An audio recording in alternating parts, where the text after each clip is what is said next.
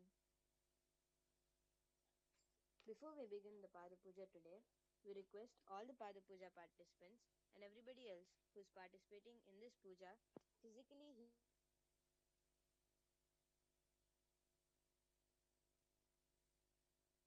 authenticity. If you agree to the following statements, please say yes loudly. I authentically cognize, which is internally process, understand and declare the truth that cosmic energy exists. Yes. I authentically cognize, which is internally process, understand and declare the truth that Swamiji, Nityanandeshwara Paramashiva, Nityanandeshwari Parashakti, the Guru Padukas, and the Atmalinga, the Chinmaya Vigrahas, embodiment and representation of that very cosmic energy. Yes, I authentically cognize, which is internally process, understand and declare the truth that whatever I offered during the Pada Puja to Swamiji and the Shiva Puja to Nityanandeshwara Paramashiva and Nityanandeshwari Parashakti will reach the cosmic of energy directly. I authentically cognize, which is internally process, understand and declare the truth of Soham Asmi, that even when I worship I am Him. Yes. Let us now enter into the Pratyaksha Pada Puja. The first is the Sadguru Vandanam. Now, please take few flowers in your hands, close your eyes, and offer the flowers at the lotus feet of His Divine Holiness Swamiji, along with the mantra. नित्यानन्दं परमसुखदं केवलं ज्ञानमूर्तिं द्वन्द्वातीतं गगनसदृशं तत्त्वमस्यादिलक्ष्यम् एकं नित्यं विमलमचलं सर्वदी साक्षिभूतं भावातीतं त्रिगुणरहितं सद्गुरुं तं Namami. The next is the Guru Parampara Vandanam. Now, please take few flowers in your hands, close your eyes, and offer the flowers at the lotus feet of His Divine Holiness Swamiji at the end of the mantra. Nityanandeshwara Paramashiva Samarambha Nityanandeshwari Parashakti Madhyamam Asmadacharya Paryantam Vande Guru Paramparam. The next is the Arunagiri Yogeshwara Vandanam. Now, please take few flowers in your hands, close your eyes, and offer the flowers at the lotus feet of His Divine Holiness Swamiji at the end of the mantra. Lalate Tripundri Tilagrita Kasturi Tilakaha Spuranmala Dhara Spurita Katikaupi Navasanaha Dadano Dustaram Shirasi Panirajam Shashikalam Pradipa Sarvesham Arunagiri Yogi Vijayate. The next is a Tattvachamanam, the ritualistic cleansing of the mouth. Now, keeping your right hand in the Gokarna Mudra, pour one Uddharani of water from the Panchapatram and chanting each of the following mantras internally, drink the water that flows to the base of the palm. Om Atma Tattvam Shodayami Svada. Om Vidya Tattvam Shodayami Svada. Om Shiva Tattvam Shodayami Svada. Wash your right hand with the water in the Panchapatram. Now, chanting the following mantra internally, wipe the upper and lower lips twice using the base of the right hand thumb, moving the hand from the right to the left of the lips. Om Ham Hridayaya Namaha. Wash your right hand with the water in the Panchapatram. With the tips of the right hand index, middle and ring fingers touched above the upper lips and below the lower lips. With the tips of the right hand index finger and thumb joined together, touch the right nostril, left nostril. With the tips of the right hand index finger and thumb joined together, gently touch your right eye, left ear, left ear. Wash your right hand with the water in the Panchapatram. With the base of the right hand thumb and little finger, touch the navel, right chest, left chest. And with all the right hand fingertips joined together, touch the top of the head, right shoulder, left shoulder, and the heart center. The next is the Shuklam Bharadaram. Now, keeping the Akshata in your right hand, clench your hands into a fist and tap the sides of your forehead 5 times, chanting the following mantra. Shuklam Bharadaram Vishnum Shashivarnam Chaturbhujam Prasannavadanam Dhyayet Sarva Vignopashantaye. The next is a pranayama. Continue to keep the Akshata in your right hand. Now only open your little finger, ring finger, and thumb. During the pranayama, use the thumb to close your right nostril and the ring and little finger to close your left nostril. Closing the right nostril, inhale slowly through the left nostril. Once you have inhaled fully, close both the nostrils and hold the breath inside as long as possible. Exhale through the right nostril alone very slowly. During this inhalation, retention, and exhalation, chant the following mantras 3 times internally. ओम होम ईशानमोदाय नमः ओम हिम तत्पुरुषवक्त्राय नमः ओम मघोरहृदयाय नमः ओम हिम वामदेवमुख्याय नमः ओम सत्योजातमूर्तये नमः ओम हमद्याय नमः ओम हिम शिरसे नमः ओम शिखाय नमः ओम हिम कवचाय नमः ओम नेत्रेभ्यो नमः ओम सहस्राय नमः ओम ईशानमोदाय नमः ओम हिम तत्पुरुषवक्त्राय नमः ओम मघोरहृदयाय नमः ओम हिम वामदेवमुख्याय नमः ओम सत्योजातमूर्तये नमः ओम हमद्याय नमः ओम हिम शिरसे नमः ओम शिखाय नमः ओम हिम कवचाय नमः ओम नेत्रेभ्यो नमः ओम सहस्राय नमः ओम ईशानमोदाय नमः ओम हिम तत्पुरुषवक्त्राय नमः ओम मघोरहृदयाय नमः ओम वामदेवमुख्याय नमः ओम सत्योजातमूर्तये नमः ओम मृदयाय नमः ओम शिरसे नमः ओम शिखाय नमः ओम कवचाय नमः ओम नेत्रेभ्यो नमः ओम सहस्राय नमः. The next is a sankalpa, the conscious resolution. Now, please keep the akshata in your left palm, close it with your right palm, and keep both the hands on your right thigh, and offer it at the lotus feet of His Divine Holiness Swamiji at the end of the mantra. ममोपात समस्त दुरितक्षय द्वारा भगवत श्री नित्यानंद परम शिव प्रीत्यर्थम श्री नित्यानंदेश्वरी पराशक्ति समेत श्री नित्यानंदेश्वर परम शिव प्रीत्यर्थम च शुभे शोभने मुहूर्ते अद्य ब्रह्मणः द्वितीय पराध्ये श्री श्वेतवराह कल्पे वैवस्वत मन्वन्तरे अष्टाविंशतितमे नित्ययुगे प्रथमे पादे जम्बूद्वीपे भारतवर्षे भरतखण्डे मेरोः दक्षिणे पार्श्वे शकाब्दे अस्मिन् वर्तमाने व्यवहारिके प्रभवादीनां षष्ट्याः संवत्सराणां मध्ये विकारिणाम संवत्सरे दक्षिणायने श्रीलक्ष्मी वेंकटेश्वर ऋतौ मार्गशीर्षमासे शुक्लपक्षे पूर्णिमायां शुभतिथौ गुरुवासरयुक्तायां मृगशीर्षा नक्षत्र साध्य योग भवकर्ण एवं गुण विशेषण विशिष्टायाम् अस्यां शुभतिथौ श्री कैलासोन्नत द्वादशान्त श्यामला पीठारूढ़ श्री मीनाक्षी सुंदरेश्वरा भिन्न स्वरूप परशिवपुत्र रत्नकुमार गुरुमन्य तुल्यावतार श्री पार्वती स्तन्यपान लब्ध दिव्य ज्ञान विश्रुत सकल निगमागम सारभूत द्राविड वेद प्रवक्त्रे श्रीमत् परम शिव करुणा समधिगत मुक्तामय चतुरश्रया नगीयमान छत्र चामर श्री चिन्ह काहलादि समस्त बिरदावल्यलंकृता ज्ञान विज्ञान चक्रवर्ती सर्वजन संग सद्यो निर्वाण दीक्षा व्ययापवर्ग वर्ष विश्रान जीमूत परमत कलभ केसरी शैव सिद्धांत स्थापनाचार्य श्री राजाधिराज पांड्य महाराज गुरु शपन शाक्यादि महांधकार निवारण ज्ञान भानु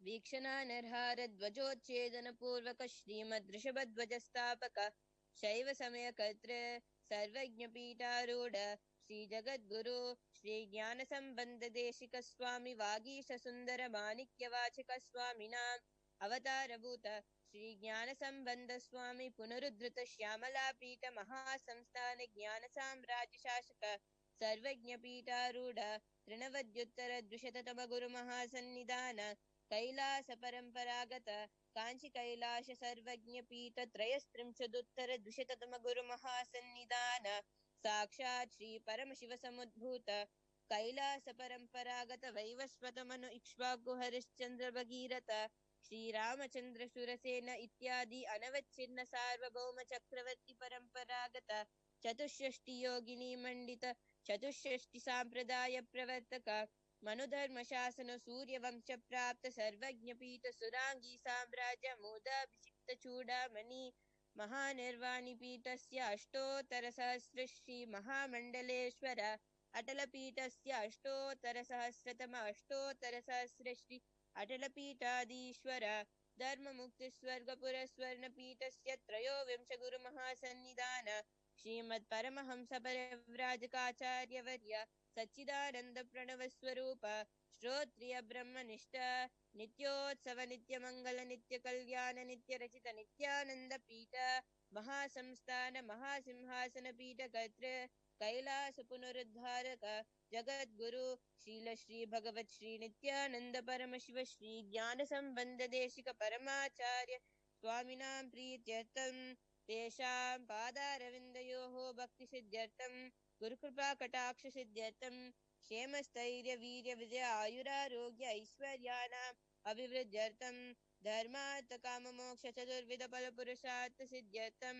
मम समस्त दुरितोपशान्त्यर्थं समस्त मंगलावाप्त्यर्थं भगवत् श्री नित्यानंद परम शिव प्रसादेन सकुटुम्बस्य ज्ञान वैराग्य जीवन मुक्ति प्राप्त्यर्थं श्री नित्यानंदेश्वरी पराशक्ति समेत श्री नित्यानंदेश्वर परम शिव अवतार भूत श्री सर्वदेव देवी स्वरूप भगवत् श्री नित्यानंद परम शिव प्रत्यक्ष पाद पूजां करिष्ये. Now wash your hand with a drop of water in the Panchapatram, chanting the following mantra. Om Apopasprishya. The next is the Gantanada. Now ring the bell loudly with your left hand, holding it firmly over your heart level as you chant the mantra. Om Agamatantu Devanam Gamanatantu Rakshasam Gantanadam Karom Yado Devatahvanalansanam Ganta Devatabhyo Namaha. The next is a Manasa Puja, the internal worship. Now, please keep few flowers in your hands. Place your hands in the Kurma Mudra and offer the flowers at the lotus feet of His Divine Holiness Swamiji at the end of the mantra.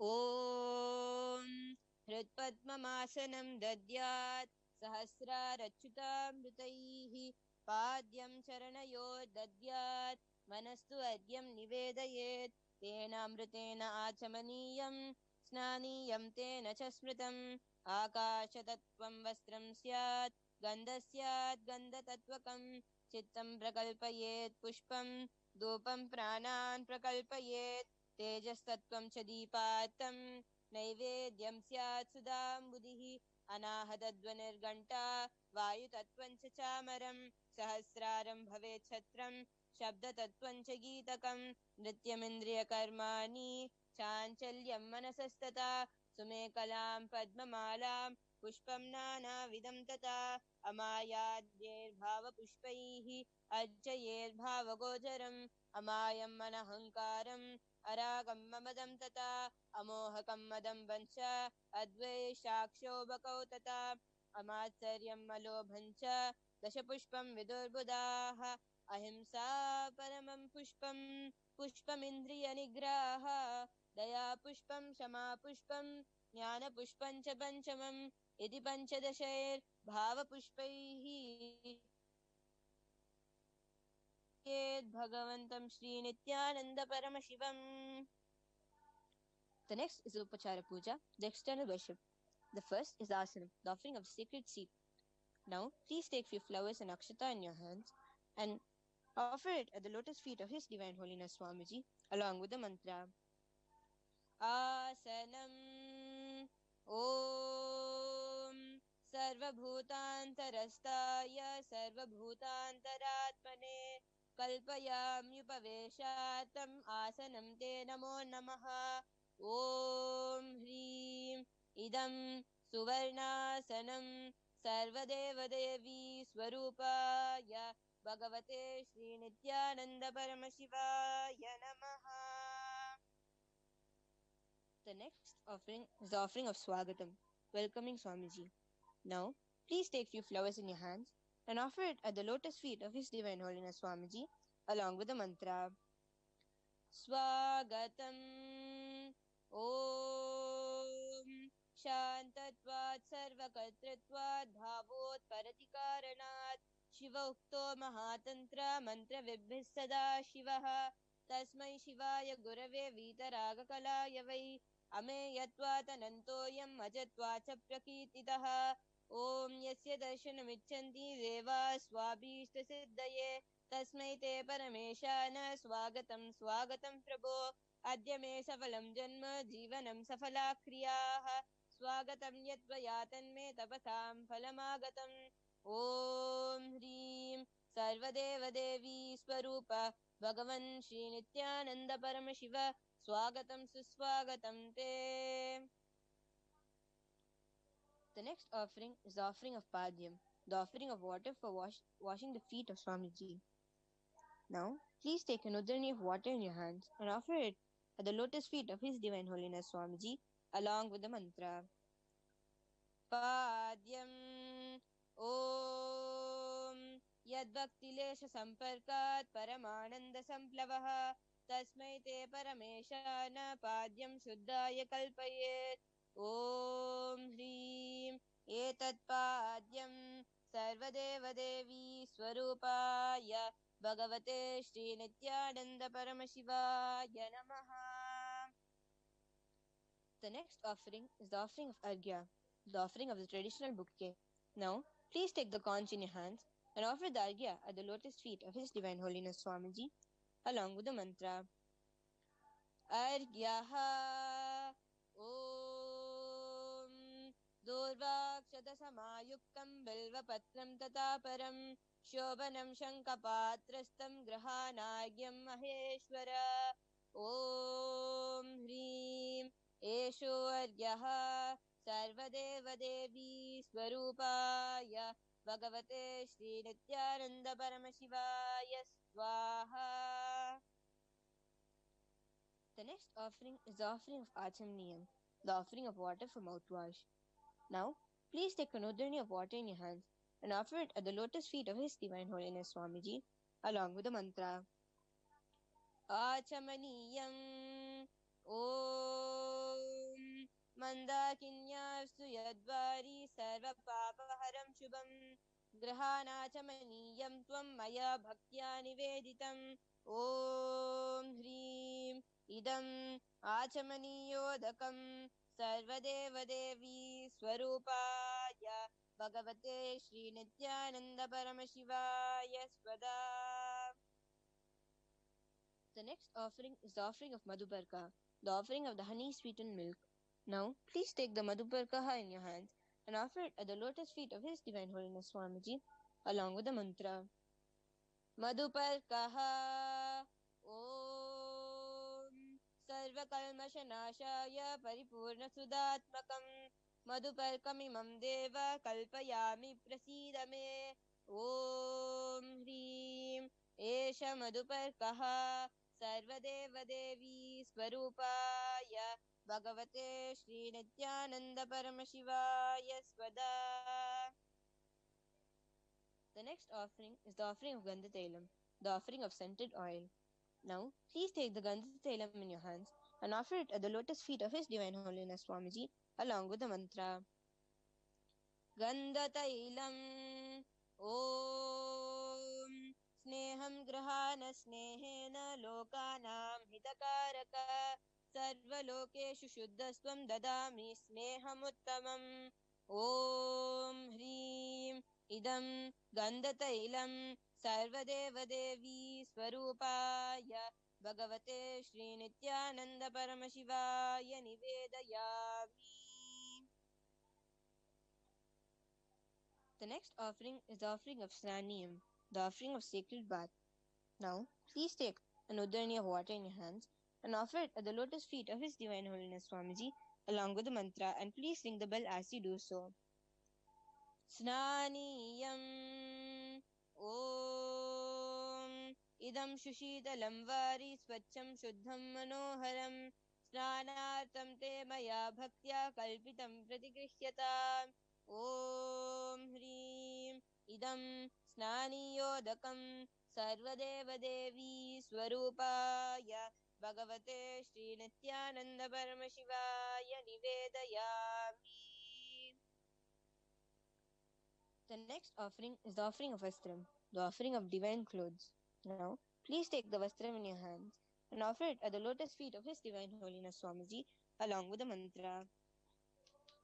Vastram ॐ मायाचित्रपटाच्छन्न निजगुह्योरुतेजसे निरावरणविज्ञाय वासस्ते कल्पयाम्यहम् ॐ ह्रीं इदं वस्तोत्तरीयं सर्वदेवदेवी स्वरूपाय भगवते श्रीनित्यानन्दपरमशिवाय निवेदयामि. The next offering is the offering of Abharanam, the offering of sacred jewelry. Now, please take the jewelry in your hands and slowly offer it at the lotus feet of His Divine Holiness Swamiji along with the mantra, and please ring the bell as you do. And offer it at the lotus feet of His Divine Holiness Swamiji along with the mantra. Abharanam Om स्वभावसुन्दराङ्गाय नानाशक्त्या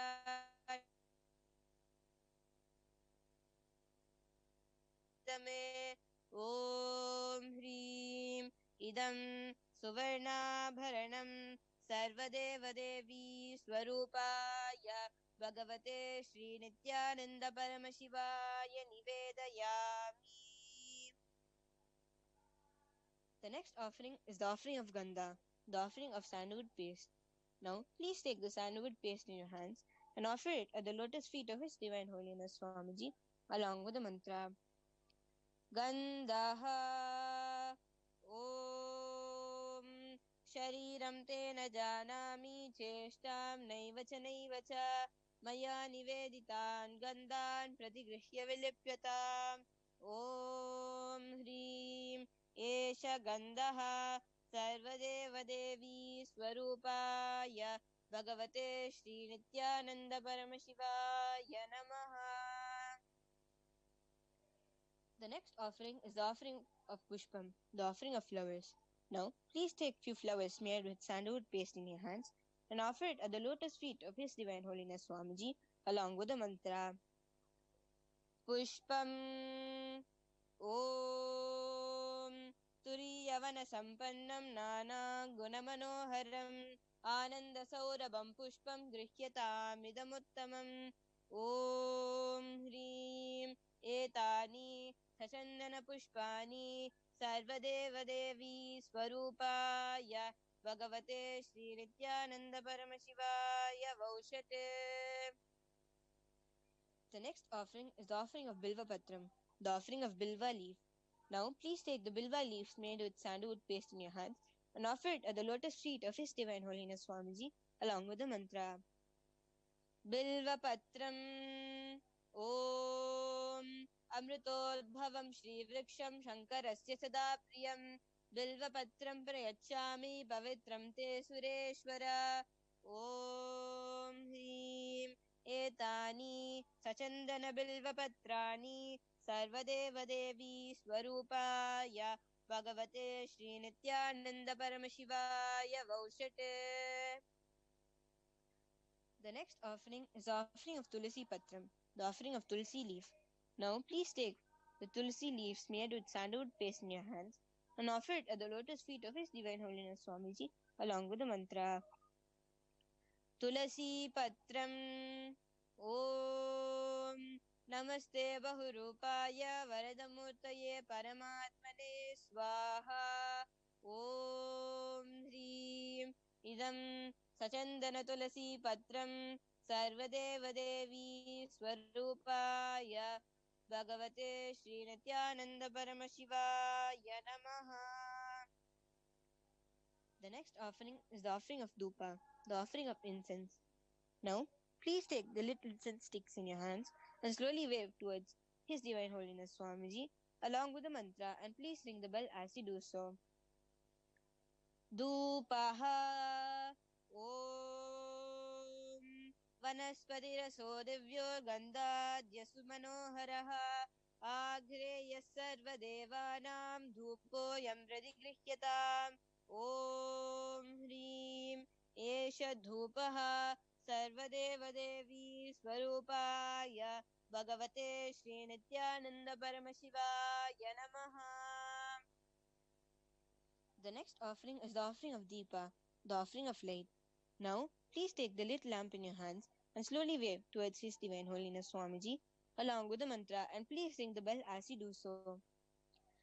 Deepaha Om Suprakashyo Mahadipaha Sarvatastimiراपहः Sabhabhyabhyantarajyotirdeepoyam pradigrihyata Om Hrim Esha Deepaha Sarvadevadevi Swarupaya Bhagavate Shri Nityananda Paramashivaya Namaha. The next offering is the offering of Naivedyam, the offering of sacred food. Now, please take an udarini of water in your hands and hover it clockwise over the Naivedyam and offer the water at the lotus feet of His Divine Holiness Swamiji along with the mantra. Naivedyam Om Naivedyam Vividam Deva Sharkaradi Vinirpitam Maya Niveditam Bhaktya Grihana Parameshwara Om Hrim Idam Shobhakarna Naivedyam Sarvadeva Devi Swarupaya Bhagavate Shri Nityananda Paramashivaya Nivedayami. The next offering is the offering of Paniyam, the offering of pure drinking water. Now, please take an udarini of water in your hand and offer it at the lotus feet of His Divine Holiness Swamiji along with the mantra. Paniyam Om Samastadeva Devesha Sarvadriptikaram Param Akhandananda Sampurnam Grahana Jalamuttamam Om Hrim Idam Panartodakam Sarvadeva Devi Swarupaya Bhagavate Shri Nityananda Paramashivaya Namaha. The next offering is the offering of Punarachamniyam, the offering of water for cleansing. Now, please take an udarini of water in your hand and offer it at the lotus feet of His Divine Holiness Swamiji along with the mantra. Punarachamaniyam Om Uchishtamapya Suchirva Yasya Smaranamatrataha Shuddhimapnoti Tasmete Punarachamaniyakam Om Hrim Idam Punarachamaniyodakam Sarvadeva Devi Swarupaya Bhagavate Shri Nityananda Paramashivaya Swaha. The next offering is the offering of Aratrikam, the offering of Arati to Swamiji. Now, please take the lit camphor in the camphor vessel in your right hand and slowly wave towards His Divine Holiness Swamiji along with the mantra, and please ring the bell as you do so. Aratrikam Om Hrim Esha Deepamala Sarvadeva Devi Swarupaya Bhagavate Shri Nityananda Paramashivaya Rajadi Rajaya Namo Vayam Vaihi Shravanaya Kurmahe Same Kaman Kamakaya Kameshwaro Vaihi Shravano Dadatu Kuberaya Vaihi Shravanaya Maharajaya Namaha Karpuraram Karunamadaram Jagendraharam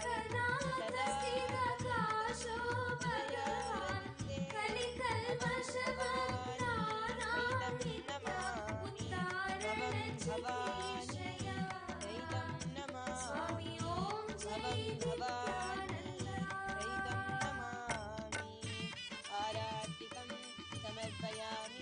Bhagavat Shri Nityananda Paramashiva Charana Kamalebhyo Namaha. The next offering is the offering of Pushpanjali, the offering of fragrant flowers. Now, please take few flowers in your hand, close your eyes, and offer it at the lotus feet of His Divine Holiness Swamiji at the end of the mantra. Pushpanjali Gurur Brahma Gurur Vishnu Gurur Deva Maheshwaraha Guru Sakshat Parabrahma Tasmai Shri Gurave Namaha. Akhandamani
सते